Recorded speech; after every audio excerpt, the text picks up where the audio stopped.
इस welcome to सैसरमा jobs notifications. और I think मैंने आपको पहले कहा है, आपको कोई भी बुक लेने की ज़रूरत नहीं है। यदि आप Himachal Pradesh university Shimla MSc zoology के लिए एंट्रेंस की तैयारी कर रहे हो, आपको बीएससी की बुक्स पढ़नी है, जितनी भी आपकी बीएससी की बुक्स हैं।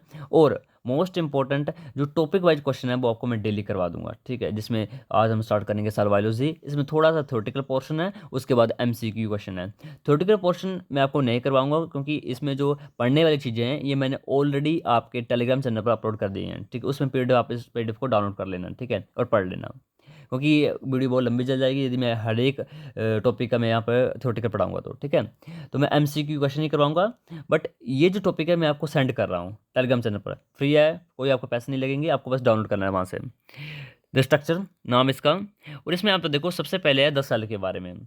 तो cell is the known to be fundamental basic function and structure. इसमें सेल के बारे में थोड़ा सा बताया है। इसमें आपको ढूंढने मेन पॉइंट्स की कहाँ से क्वेश्चन बन सकते हैं। जैसे यहाँ पर एक लिखा term, the term cell was introduce by English scientist Robert Hooke. तो ऐसा क्वेश्चन बन सकता है। उसके बाद सेल थ्योरी। सेल थ्योरी से आंसर क्वेश्चन कि किसने दी थी, तो यहाँ पर साइंटिस्ट के नाम लिखे हुए हैं। उसके बाद किसने इसको एक्सटेंड किया था, ओमनिन सेलुला ए सेलुला किसने दिया था, यहाँ पर साइंटिस्ट के नाम लिखे हुए हैं। उसके बाद टाइप ऑफ सेल है प्रोकैरियोटिक सेल, यूकैरियोटिक सेल, दोनों के फीचर बताए हुए हैं, ठीक है। उसके बाद सेल वॉल क्या होती है, प्लाज्मा मेम्ब्रेन क्या होती है, प्लाज्मा मेम्ब्रेन के कौन कौन से कंपोनेंट्स हैं, फ्लूइड मोजाइक मॉडल क्या चीज़ है, ठीक है। उसके बाद आप यहाँ पर जंक्शन कौन कौन से होते हैं, tight junction, desmosomes and gap junction. उसके बाद सेल वॉल के बारे में बताया है, किसने दी थी, ठीक है। उसके बाद माइटोकॉन्ड्रिया के बारे में बताया है, राइबोसोम के बारे में बताया है, न्यूक्लियस के बारे में बताया है, यानी सेल ऑर्गेनल के बारे में बताया है, ईआर के बारे में बताया है, गल्जाई बॉडी के बारे में बताया है, लाइसोसोम के बारे में बताया है, वैक्यूल्स वगैरह सब कुछ यहाँ पर बताया है। तो ये मैंने ऑलरेडी आपको सेंड कर दी गया है, आप वहाँ पर डाउनलोड करो, पढ़ लो।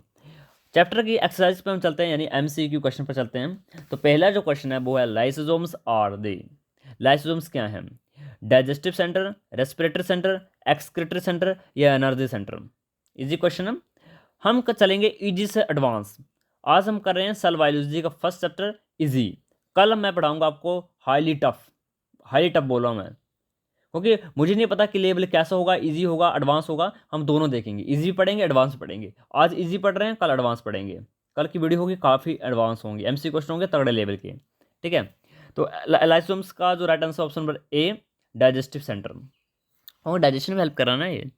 Question number 2, electron transport system is located in mitochondrial matrix, cytosol, cristae या ऑल ऑफ दीज। पहले सोचो ईटीसी चलती कहाँ है, सेंटर में चलती है, इनर मेम्ब्रेन में चलती है, या आउटर मेम्ब्रेन में चलती है, या साइटोसोल में चलती है। तो एलिमिनेशन मेथड लगा लो, क्योंकि साइटोसोल में तो ईटीसी होती नहीं होती, तो माइटोकॉन्ड्रिया के अंदर है।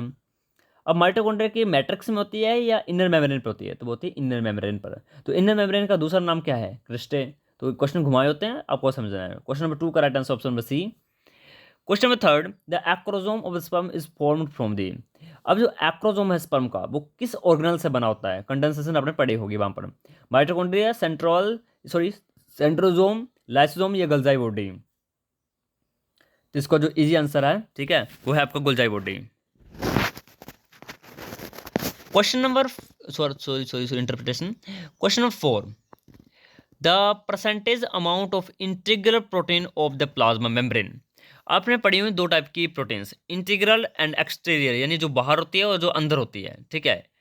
तो इसमें पहले परसेंटेज बतानी है आपको इंटीग्रल मेम्ब्रेन प्रोटीन की। 40%, 50%, 60%, 70%। तो होती है 70%। किसी भी मेम्ब्रेन के अंदर इंटीग्रल प्रोटीन ज़्यादा होती है as compare to exterior protein, यानी 70% इंटीरियर होती हैं, इंटीग्रल बोलते हैं हम। Question number 5, oligosaccharides are usually attached to the extrinsic face of the plasma membrane by protein, lipid, both या नॉट स्पेसिफिक। तो दोनों के साथ जुड़ सकती है, ऐसा नहीं कि जो ओलिगोसैकेराइड है उसको प्रोटीन के साथ जुड़ना है। ग्लाइकोप्रोटीन भी हो सकता है और ग्लाइकोलिपिड भी हो सकता है। तो ए एंड बी बोथ, यानी option C is the right answer. Question number 6, the internal skeleton of the cell is composed of, internal skeleton of cell पूछा है, microtubule, intermediate filament, microfilament, cellulose and intermediate filament, cellulose, microtubule and centriole, microfilament. तो easy answer है option A, microtubule, intermediate filament and microfilament. Question number 7, select the correct statement concerning membrane. Membrane के बारे में correct statement आपको choose करनी है। Carbohydrate are the only found associated with the membrane of prokaryotic cell. Glucose is the most abundant membrane carbohydrate. Cell membrane consists of the protein and phospholipid carbohydrate, not in the membrane component. Membrane carbohydrate function primarily in the cell recognition. So right answer option number D, membrane carbohydrate function primarily in the cell recognition. Question number 8, collagen A. Collagen क्या है? High in the glycine, hydroxyglycine and hydroxyproline. The most abundant protein in the vertebrate. The most abundant component of the extracellular matrix in the animals, या all of the above. तो ये सभी statement सही हैं. Collagen ही most abundant protein होती है vertebrate की. साथ में ही ये एक्स्ट्रा सेलुलर प्रोटीन है, यानी एक्स्ट्रा सेलुलर मैट्रिक्स है, इसे ईसीएम भी बोलते हैं, और ये ग्लाइसिन का बना हुआ है, ये आप सभी को पता ही है. Option D is the right answer. Question number 9, the extracellular matrix यानी ECM of the animal consist of the which of the three class of molecules? Protein polysaccharide, structure protein and microtubule.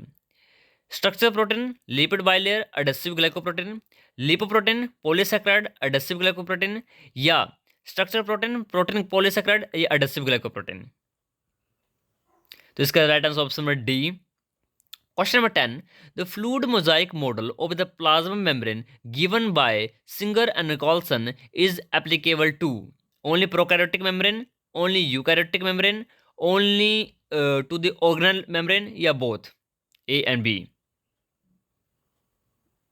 तो इसका जो right answer option number C, ये prokaryotic membrane और eukaryotic membrane दोनों के लिए applicable था फ्लूइड मोजाइक मॉडल. ओके, अब हम स्टार्ट करेंगे question number 11. In the Krebs cycle को आप सिट्रिक एसिड साइकिल भी बोलते हैं, ठीक है. तो Krebs cycle the electron move from NADPH2, यानी इधर पूछा गया है कि फाइनल एक्सेप्टर कौन है NADH का in the Krebs cycle. Sorry final acceptor नहीं पूछा है. In the Krebs cycle electron move from NADH2. Okay. NADH से पूछा है कि NADH से जब इलेक्ट्रॉन मूव करता है तो नेक्स्ट कौन पिकअप करता है उसको? FADH2, पायरुवेट, इथेनॉल या ऑक्सीजन? NADH से, सॉरी मैंने फाइनल बोल दिया. तो क्वेश्चन नंबर 11 का राइट आंसर ऑप्शन में ए FADH2, और फाइनल एक्सेप्टर होता है ऑक्सीजन. इधर बोला है NADH से. Okay. Question number 12, type of the lipid generally contain into the biomembrane are. अब यहाँ पूछा है कि the type of the lipid generally contained in biomembrane are lecithin, cephalin, cholesterol या ऑल ऑफ दीज. तो ये तीनों टाइप के जो मेम्ब्रेन आपके लिपिड्स हैं, कोलेस्ट्रॉल हो गया, लेसिथिन हो गया या सिफेलिन हो गया, ये सब कुछ प्रेजेंट होता है, यानी option D is the right answer. Question number 13, which of the following is not true for the nuclear envelope. Nuclear membrane के बारे में सही नहीं है. Nuclear envelope is exactly like other cellular membrane. Nuclear envelope separate the genetic material from the cytoplasm. Nuclear envelope is a pair of concentric membrane. The nuclear envelope is studded with pores. देखो pores होते हैं, आपने पढ़े हैं 1000 तक पोर हो सकते हैं एक मेम्ब्रेन के अंदर. ये एक एनवल्प है जो जेनेटिक मटेरियल को साइटोप्लाज्म से अलग कर रही है, यानी ऑप्शन बी, ऑप्शन डी तो 100% सही है. अब बताओ, मैंने दो एलिमिनेट कर दिए हैं, अब ए या सी? तो ऑप्शन नंबर ए, क्योंकि nuclear envelope is exactly like the other cellular membrane. No, बहुत ज़्यादा डिफरेंस होता है. न्यूक्लियर पोर कॉम्प्लेक्स बने होते हैं, छोटे छोटे पोर लगे होते हैं, बहुत बड़ा डिफरेंस होता है न्यूक्लियर मेम्ब्रेन और बाकी ऑर्गेनल की मेम्ब्रेन में. Question 14, organelle that lack the property of self replication. कोई ऐसा ऑर्गेनल बताना है जिसके अंदर सेल्फ रेप्लिकेटिंग प्रॉपर्टी नहीं है. सेंट्रोइल, माइटोकॉन्ड्रिया, राइबोसोम, प्लास्टिड. या तो आप एलिमिनेशन मेथड लगा लो. माइटोकॉन्ड्रिया तो मैं एलिमिनेट कर ही देता हूँ, ठीक है. प्लास्टिड कर दूँ, प्लास्टिड को भी कर दिया मैंने, क्योंकि प्लास्टिड क्लोरोप्लास्ट एक ही बात है, ठीक है. माइटोकॉन्ड्रिया, प्लास्टिड, इनका अपना जीनोम होता है, ये सेल्फ ऑटोनोमस ऑर्गेनल ही हैं. सेंट्रोइल एंड राइबोसोम, तो सेंट्रोइल के पास भी सेल्फ रेप्लिकेटिंग प्रॉपर्टी होती है. जब आपका सेल साइकिल पढ़ोगे तो आपको पता होगा कि सेंट्रोइल भी डिवाइड करता है. राइबोसोम के पास अपना कोई न्यूक्लियस नहीं है, कोई इसका अपना DNA नहीं है कि ये अपने को क्या कर सकते हैं, रेप्लिकेट कर सकते हैं. ये न्यूक्लियर जीन पर डिपेंड करता है, ठीक है. क्वेश्चन नंबर 14 का right answer option number C, which cellular organelle function the ribosome synthesis. Question 15 का आंसर है, ठीक है. आपको बताना है कौन सी ऐसी सेल ऑर्गेनेली है जो राइबोसोम बनाने में हेल्प करती है. एंडोप्लाज्मिक रेटिकुलम, न्यूक्लियोलस, न्यूक्लियस या गोल्गी बॉडी. इजी क्वेश्चन है, मैं हिंट देता हूँ, न्यूक्लियस के अंदर होता है ये। अब बताओ। तो इसका right answer option B, nucleolus. किसने दिया था ये कमेंट करना आपने कि न्यूक्लियोलस की टर्म किसने दी थी, टर्म पूछ रहा हूं मैं, ठीक है। क्वेश्चन नंबर 16, द सेंट्रोइल या सेंट्रोजोम जिसको हम बोलते हैं, take part in nucleus formation, start of the cell division, cell plate formation या स्पिंडल फॉर्मेशन।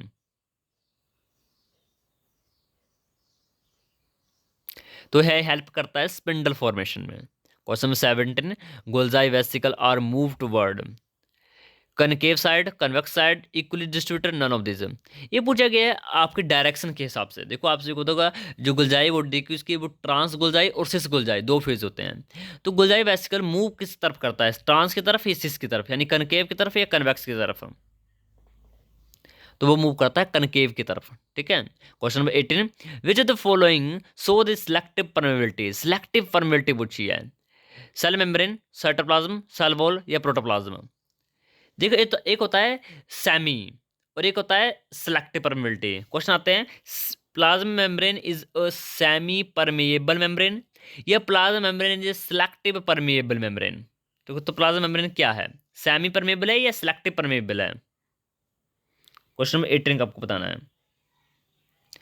तो प्लाज्मा मेम्ब्रेन याद रखना सिलेक्टिवली परमेबिलिटी है, यानी सिलेक्टिव परमेबिलिटी है, यानी option A is the right answer. Semi permeability कभी टक मत करना। सेमी होता है कि कुछ सब्सटेंस के लिए जैसे कुछ डिफ्यूज हो रहा था, सेमी है या आधा आने दे रहा आधा नहीं आने दे रहा है। सिलेक्टिव होता है कि कुछ पर्टिकुलर सब्सटेंस को आने देगा, कुछ पर्टिकुलर सब्सटेंस को नहीं आने देगा।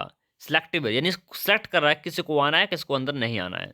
Question 19, granules of the nucleolus are precursor of, ये तो ऊपर हो गया, ये तो आप बता ही दोगे, ribosome. Question number 20, in the muscle cell dash is specialized for the storage and release of calcium.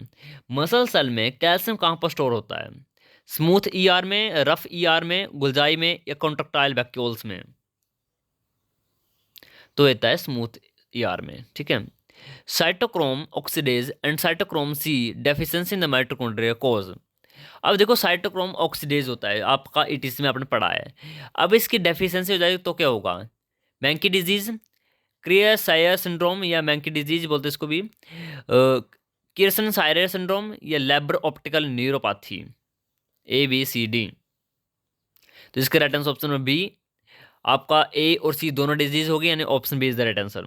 Question number 22, photophosphorylation occurs in, photophosphorylation occurs in plastid, mitochondria, cytoplasm, cell membrane. किस में होता है फोटोफोस्फोराइलेशन, लाइट की presence में phosphorylation हो रहा है। तो लाइट वगैरह चक्कर कहाँ पड़ जाता है, जिसमें लाइट होती है, फोटो सिस्टम होते हैं, फोटो सिस्टम बन होता है, ठीक है। इतना हिंट दे रहा हूँ भाई मैं। Option A is the right answer, यानी प्लास्टिड, क्लोरोप्लास्ट की बात की जा रही है। Question 23, in the plasma membrane the functional as well as structural role is played by. अब देखो प्रोटीन, देखो आपसे भी पढ़ा होगा प्लाज्मा मेम्ब्रेन को हम बोलते हैं स्ट्रक्चर एंड फंक्शन यूनिट, बचपन से पढ़ते आ रहे हैं। तो कौन इसका ये रोल लिया हुआ है, प्रोटीन ने, लिपिड ने, कोलेस्ट्रॉल ने या ओलिगोसैकेराइड ने, किसने लिया है ये वाला role, structural and functional unit. तो ये ली हुई है प्रोटीन ने, ठीक है। Question 24, the middle lamina of the plant cell is made up of the calcium magnesium pectate. Pectate acid is a polymer of, pectic acid का पॉलीमर पूछा है, ठीक है। तो 24 का जो राइट आंसर है वो option number C, alpha 14, sorry sorry sorry sorry sorry, एक तो यार, हाँ, option C is the right answer. Question 25, which of the following would not be consider part of cell cytoplasm. Cell cytoplasm का part नहीं इनमें से, 25 का right answer आपको बताना है। तो वो है nucleus. Component of 70s ribosome, 70s ribosome के कंपोनेंट पूछे हैं। 70s राइबोसोम होता किसमें है, प्रोकैरियोट्स में। तो इसके कंपोनेंट्स बताने हैं डिटेल में। जब मैं कल वीडियो डालूंगा तो इसमें पूछूंगा मैं कि स्मॉल सब यूनिट के कंपोनेंट बताओ, या स्मॉल सब यूनिट में कितनी प्रोटॉन्स होते हैं वो बताओ, जिसको बोलते हैं कॉम्प्लेक्स या एडवांस लेवल। मैं कल पढ़ाऊंगा वो, तो ये तो इजी पूछ रहा हूँ मैं अभी 26 का। तो 50 30 कल मैं पूछूंगा कि लार्ज सब यूनिट के यानी 50 के कितने पार्ट होते हैं और हर एक पार्ट के प्रोटीन कितनी कितनी होती हैं, okay. Question number 27, a non living structure of cell is, cell में नॉन लिविंग स्ट्रक्चर क्या है, नॉन लिविंग सोचना क्या बताना है आपको, ढंग से बताना है। Cell wall. Question number 28, cell organelle devoid of DNA. DNA में सेल, देखो cell organelle devoid of DNA, यानी ऐसे सेल ऑर्गेनल जिसमें डीएनए ही नहीं है। तो ये सारे मैंने ऊपर भी आपको कवर किया है। Ribosome. Question number 29, the another name of for ribosome is. Ribosome को कुछ और बोलते हैं, क्या बोलते हैं? माइक्रोसोम, आरएनए पार्टिकल, डिक्टायोसोम या ऑक्सीसोम? तो right answer is RNA particle. मैं पूछूं डिक्टायोसोम किसको बोलते हैं, तो आपको कमेंट करना है। Question number 30, organelle found in both prokaryotes and eukaryotes. तो ribosome. Question 31, smallest cell of the human body is known to be है? WBC, RBC, nerve cell, egg cell. देखो लॉन्गेस्ट, लार्जेस्ट, स्मॉलेस्ट, बिगेस्ट, ये सब कुछ याद कर लेना, ठीक है। तो स्मॉलेस्ट सेल कौन सा होता है? RBC. Question number 32, identify the cell organelle which is not found in human cell. Human cell में ये ऑर्गेनल नहीं होता है, कौन सी ऑर्गेनल नहीं होती है? तो ये तो ऐसे बच्चों बच्चों को पता है, म्यूजिज्म प्रोकैरियोट्स में होती हैं। Question 33, smallest non living cell till now are. सबसे छोटा पीपीएलओ यानी माइकोप्लाज्मा। क्वेश्चन नंबर 33 का ए आंसर आपका। In the eukaryotic cell the cellular organelle are found to be embedded in cytosol. Question number 35, in a typical eukaryotic cell the region between nucleus and plasma membrane is known as। 35 का cytoplasm. What does the flagella of bacteria possesses. ये arrangement पूछी है आपको, arrangement बतानी है वे इसमें क्या bacteria में। तो वो होती है single unit of flagellin protein. Microtubule microtubule वगैरह नहीं होते उधर, उधर होते हैं flagellin protein, single unit of flagellin protein. 37, but which of the following has been covered the nuclear material. Nuclear material को कौन कवर करता है? 37 का आपको राइट आंसर बताना है। विच of the following has a covered nuclear material. बाकी तो सब तो बैक्टीरिया है ना, प्रोकैरियोट्स है, यूकैरियोट्स कौन है? Plant cell. In bacteria mitochondria is substituted by. Mitochondria substitute कर दिया गया है, बहुत इजी है ये। म्यूजिसोम्स। क्वेश्चन नंबर 38 का right answer D option. Question 39, in addition to the cellulose cell wall of the bacteria contain. Bacteria पूछा है। म्यूरिन, म्यूरिन, म्यूरिन का दूसरा नाम क्या होता है? 39 का आपको आंसर बताना है। म्यूरिन को म्यूरामिक एसिड भी बोलते हैं। नैग नैम पढ़े ना, वो है। Question number 40, the word prokaryotes denote. Option C, which diffuses nucleus, यानी न्यूक्लियस नहीं है, डिफ्यूज्ड न्यूक्लियस है। Question number 41, identify the statement which is the correct for the animal cell. They have a defined structure. Okay, match the following अब। Smallest cell क्या है? PPLO, mycoplasma. B का होगा क्या होगा? बी का बन होगा। अगर बी का बन होगा तो उसके बाद यूकैरियोटिक सेल पूछा है तो ब्लू गिनी एल्गे, ठीक है। ए का 3 होगा, ए का 3 होगा, बी का 1 होगा, सी का 2 होगा, यानी 42 का right answer option number B. एक सेकंड एक सेकंड एक सेकंड, यूकैरियोटिक सेल पूछा ना। Okay okay okay okay okay okay, I think blue green algae तो साइनोबैक्टीरिया ना। ऑप्शन सी जो होगा इसका right answer, option C. Question number 43, DNA. देखो ये तो जल्दबाजी जल्दबाजी नहीं करनी है, ध्यान से पढ़ना आपको, ठीक है। Question number 43, DNA along with histonic protein is considered as a genetic material found in. तो यूकैरियोटिक आपका राइट आंसर होगा। Question 44, basic function of the cell membrane contribute in. Basic function क्या है प्लाज्मा मेम्ब्रेन का? वो होता है regulating the flow of material into the outside the cell, यानी किसको आना है, किसको अंदर जाना है, किसको बाहर जाना है। 45, model known as a fluid mosaic model has similarity to the Robertson on the model in. Robertson के मॉडल के साथ कंपेरिजन की जा रही है। तो right answer option number B, arrangement of protein. उसने भी कहा था कि एक्सटेंडेड होती हैं प्रोटीन, उसने भी यही बोला। देखो एक ग्लोबुलर और एक्सटेंडेड, देख लेना इसको। Question 46, which of the following denotes the elasticity of the biomembrane in the animal cell. Elasticity के बारे में पूछा गया है। तो 46 का जो राइट आंसर है वो आपका डी ऑप्शन, लिपिड्स। क्वेश्चन 47, तो complex form by the linkage of the carbohydrate in the membrane with lipids is called. बहुत इजी है, बहुत इजी क्वेश्चन है ये। इसको बोलते हैं ग्लाइकोलिपिड्स। ग्लाइको मीन्स सुक्रोज यानी सैक्राइड्स, और लिपिड्स मतलब lipids. 48, protein ice works in the sea of lipids, this statement was used for. ये तो बहुत कॉमन स्टेटमेंट होते हैं, फेमस स्टेटमेंट तो सभी को पता होगा ये। Fluid mosaic model, Nicolson and स्टॉल ने कहा, सॉरी निकोलसन एंड सिंगर ने कहा था ये। Question number 49, which is the organelle is not a membrane bounded. Membrane bounded organelle नहीं है। 49, तो ये कोई भी मेम्ब्रेन जो आपके ऑर्गेनेल बताए हैं कोई भी मेम्ब्रेन बाउंडेड नहीं होता है। Option D is the right answer. Question 50, what will happen if any part of the membrane gets damage, तो क्या होगा। 50 का आपको राइट आंसर बताना है। तो इसका right answer option number B, new plasma membrane will start growing. Question 51, ER is absent in all except, endoplasmic reticulum is absent in all except, किस में प्रेजेंट होती है पूछा जा रहा है। 51, तो right answer option number B, liver cells. Question 52, name the substance that fails to pass across the cell membrane by the simple diffusion.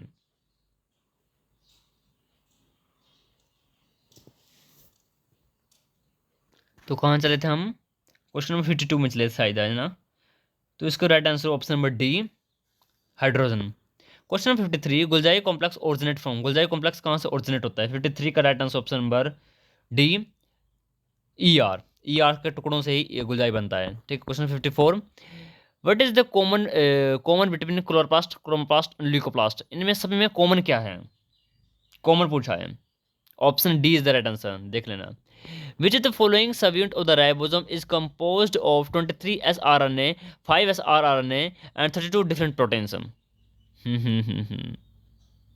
23 prokaryotes है या यूकैरियोट्स, इसे समझाना। अगर प्रोकैरियोट्स होगा तो 50s होगा, और यूकैरियोट्स होगा तो 60s होगा। तो right answer option number A, 50s। Fat is stored in the plant cell in,